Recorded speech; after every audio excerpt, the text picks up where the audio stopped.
জীবনে যত বড় বিপদ আসুক, ডিপ্রেশনে যদি পড়ে যাও, কোনো সমস্যায় পড়ে যাও, মানে আর কোনো রাস্তাঘাট দেখতেছো না, এখন দেখতেছো দেয়ালে পিঠ থেকে গেছে, 4টা কাজ করবা, ইনশাল্লাহ তুমি ডিপ্রেশন থেকে বের হয়ে আসবা। সর্বপ্রথম কাজ হইলো 2 রাকাত নামাজ পড়ে ফেলবা। উজু করে 2 রাকাত নামাজ পড়ো। নামাজ পড়ে তুমি আল্লাহ তাআলার কাছে পরামর্শ চাইবা, আল্লাহ আমি তো এই সমস্যায় পড়ে গেছি, আমার তো হঠাৎ করে বাবা মারা গেছে, আমি তো এখন চোখে কিছু দেখতেছি না, আমি তো এই অন্যায়টা করে ফেলছি, আমি কি করব? আল্লাহ তাআলা তোমাকে পরামর্শ দিবে। এই কথাটা আমার এক আপা ওই দিন বলতেছে, আমি একটা সিদ্ধান্ত নিয়েছি, নেওয়ার পরে আমি টেনশনে পড়ে গেছি যে হায় হায় আমি এখন কি করব। তো আমার আপা আমাকে বলতেছে যে তুমি কাজ করো, 2 রাকাত নামাজ পড়ো, নামাজ পড়ে আল্লাহ তাআলার সাথে পরামর্শ করো। আমি চিন্তা করছি আল্লাহ তাআলার সাথে পরামর্শ করবো কিভাবে। 2 রাকাত নামাজ পড়ছি, নামাজ পড়ে আমি আল্লাহকে বলছি যে আল্লাহ আমি তোমার একটা সিদ্ধান্ত নিছি, কি করব। তখন দেখি আমার মাথায় নানান চিন্তা আসতেছে, বুদ্ধি আসতেছে, পজিটিভ। বুঝছো, ডিপ্রেশনে পড়ে গেলে প্রথম চেষ্টা করবা 2 রাকাত নামাজ পড়া। দ্বিতীয় যে কাজটা করবা, একা থাকবা না।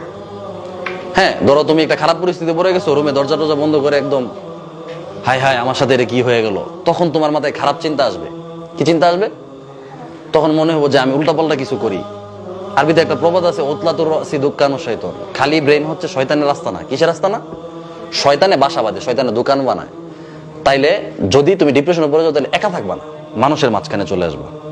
হাজার হাজার মানুষ যেখানে থাকে, তোমার আত্মীয় স্বজন যেখানে, তোমার ছাত্র ভাইরা যেখানে, তোমার বন্ধু বান্ধব যেখানে, তুমি ওইখানে চলে যাবা। তখন উল্টাপাল্টা চিন্তা আসবে না। কয়টা হলে? 3টা। নামাজ, রুমে একা থাকা যাবে না, মানুষের সামনে চলে আসবে।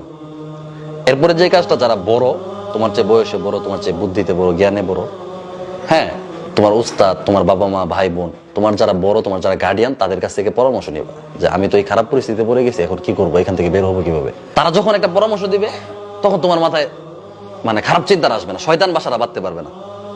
কথা বুঝছো? আর তোমার মাথায় যদি কেউ পরামর্শ না দেয়, তাহলে তোমার মাথায় নেগেটিভ চিন্তা আসবে, খারাপ চিন্তা আসবে, উল্টাপাল্টা চিন্তা আসবে। এই কথা বুঝতে পারছো? এই 4টা কাজ করতে পারবা?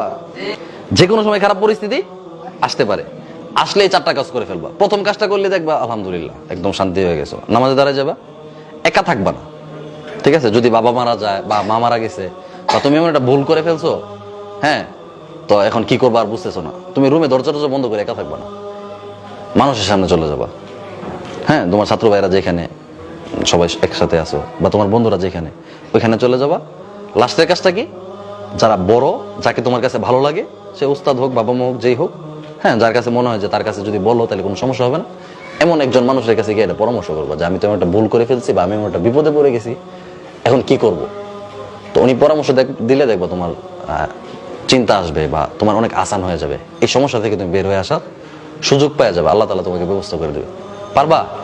বিপদ তো যে কোনো সময় আসতে পারে, ঠিক না? তোমার জীবনে বিপদ, আমার জীবনে অনেক বিপদ গেছে, তো তোমাদের বিপদ আসবে না? আসবে। আসলে বিপদ আসলে হাই হাই আমি তো বিপদে পড়ে গেছি, এখন শেষ, আমার জীবন শেষ, এমন না বিষয়টা। এমন যে আমি বিপদে পড়ে গেছি, এখন কি করব।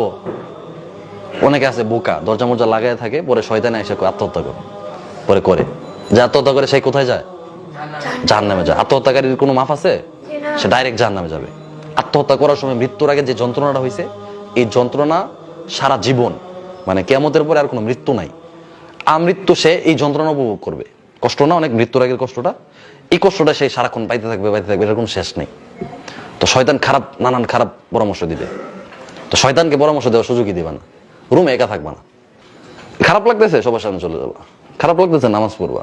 খারাপ লাগতেছে, বড়দের পরামর্শ নিবা। বুঝছো? মনে থাকবে সবার?